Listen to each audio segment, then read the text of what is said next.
আসসালামু আলাইকুম ওয়া রাহমাতুল্লাহি ওয়া বারাকাতুহু। আলহামদুলিল্লাহ, আল্লাহ তাআলা সকলকে ভালো রাখুন।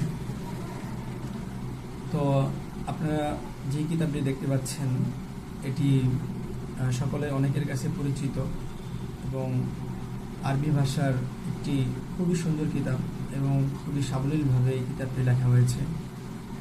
বিংশ শতাব্দীর কিংবদন্তি সৈয়দ আবুল হাসান আলী আল হাসানী আন-নদভী রাহিমাহুল্লাহু তাআলা রাহমাতান ওয়াসিয়াতান এই কিতাবটি লিখেছেন। যারা আরবি ভাষার প্রাথমিক পর্যায়ের ছাত্র তাদের জন্য এই কিতাবটি খুবই উপকারী এবং আরবি ভাষার জন্য যারা শিখতে যাচ্ছেন তাদের জন্য এই কিতাবটি অনেক ফায়দাজনক। তো ইনশাআল্লাহ আজকে আমরা এই কিতাবের কিছু অংশ পড়ব। যেহেতু কিতাবটিতে নবীদের ঘটনা নিয়ে কিতাবটি লেখা হয়েছে, তো এখানে অনেক নবীদের ঘটনা আসবে। তো ঘটনার সাথে সাথে আমরা আরবি ভাষাটাও রপ্ত করতে পারবো ইনশাআল্লাহ। তো এই কিতাবটি পড়ার ক্ষেত্রে আমরা সাবলীল যে তর্জমা আছে, সাবলীল যে শব্দ আছে, শব্দের যে ব্যাখ্যা আছে সেগুলো আমরা করব এবং শাব্দিক অনুবাদের কাছাকাছি থাকার চেষ্টা করবো ইনশাআল্লাহ। কিন্তু নাহর অনেক বেশি আলোচনা, তাত্ত্বিক আলোচনা হচ্ছে, শব্দের অনেক গভীর আলোচনা, এগুলো আমরা করব না। আমরা অনুবাদের দিকেই বেশি মনোযোগ দেব ইনশাআল্লাহ। তো চলুন ইনশাআল্লাহ শুরু করি। বিসমিল্লাহির রহমানির রহিম। রব্বি জিদনি ইলমা রব্বি জিদনি ইলমা রব্বি ইয়াসসির ওয়া লা তুআসসির ওয়া তাম্মিম আলাইনা বিল খায়র রব্বি ইশরাহ লি সাদরি ওয়া ইয়াসসির লি আমরি ওয়াহলুল উকদাতাম মিন লিসানি ইয়াফকাহু কওলি। তো শুরুতে এখানে দেখতে পাচ্ছেন যে এখানে এই পুরোটা ইব্রাহিম আলাইহিস সালামের শুরুতে প্রথমে ইব্রাহিম আলাইহিস সালামের ঘটনা নিয়ে আসা হয়েছে। তো সেখানে এই ঘটনাকে অনেকগুলো ভাগে, অনেকগুলো ফসলে বিভক্ত করা হয়েছে। তো আমরা ইনশাআল্লাহ একটা একটা ফসল করার চেষ্টা করব, এক এক দর্শে এক একটা ফসল ইনশাআল্লাহ আমরা শেষ করার চেষ্টা করব। বিসমিল্লাহির রহমানির রহিম। মান কাসারাল আসনাম, কে মূর্তি ভেঙেছে। তো এটা হচ্ছে পুরো গল্পের শিরোনাম। তো প্রথম ফসল হচ্ছে বাইউল আসনাম। বাইউল আসনাম, বাইউন শব্দের অর্থ হচ্ছে বিক্রেতা। আল আসনাম সনামের বহুবচন, সনামুন অর্থ হচ্ছে মূর্তি। তো মূর্তি বিক্রেতা। ক্বাবলা আইয়ামিন কাসীরাতিন কাসীরাতিন জিদ্দান, অনেক অনেক দিন পূর্বের কথা।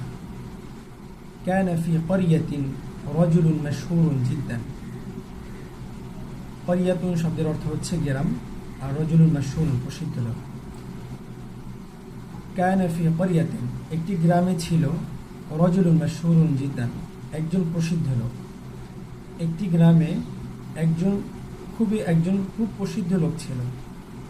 ওয়া কানা ইসমু হাদার রাজুলি আযরা, যেহেতু ইব্রাহিম আলাইহিস সালামের বাবার নাম ছিল আজর, তো তার নামটা এখানে বলা হয়েছে যে ওয়া কানা ইসমু হাদার রাজুলি, এই লোকের নাম ছিল আজর। ওয়া কানা আযরু ইয়াবিউল আসনামা, আজর কি করত? আজর মূর্তি বিক্রি করত। ওয়া কানা আযরু ইয়াবিউল আসনামা, আজর মূর্তি বিক্রি করত। ওয়া কানা ফি হাযিহিল ক্বরিয়াতি, আর এই গ্রামে ছিল বাইতুন কাবীরুন জিদ্দান, একটি খুব বড় বাড়ি। এই গ্রামে একটি অনেক বড় বাড়ি ছিল। ওয়া কানা ফি হাযাল বাইতি আসনামুন, আর এই বাড়িটির মধ্যে অনেকগুলো মূর্তি ছিল। আসনামুন কাসীরাতুন জিদ্দান, এটা তাকিদ হিসেবে এসেছে, অর্থাৎ অনেক বেশি মূর্তি ছিল এটা বোঝানোর জন্য। আসনামুন কাসীরাতুন জিদ্দান, অনেক বেশি মূর্তি ছিল।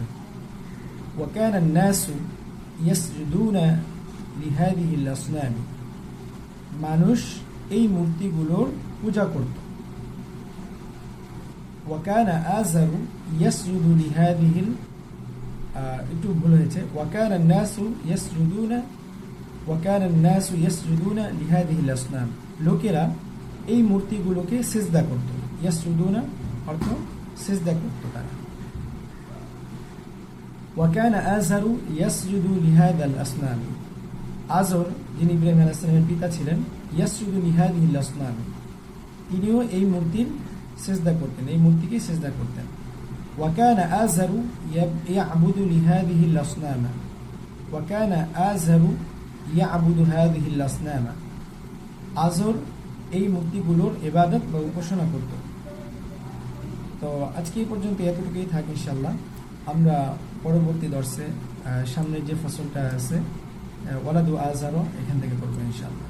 আল্লাহ তাআলা আমাদেরকে আরবি ভাষা আমাদের জন্য সহজ করে দেন। আসসালামু আলাইকুম ওয়া রাহমাতুল্লাহি ওয়া বারাকাতুহু।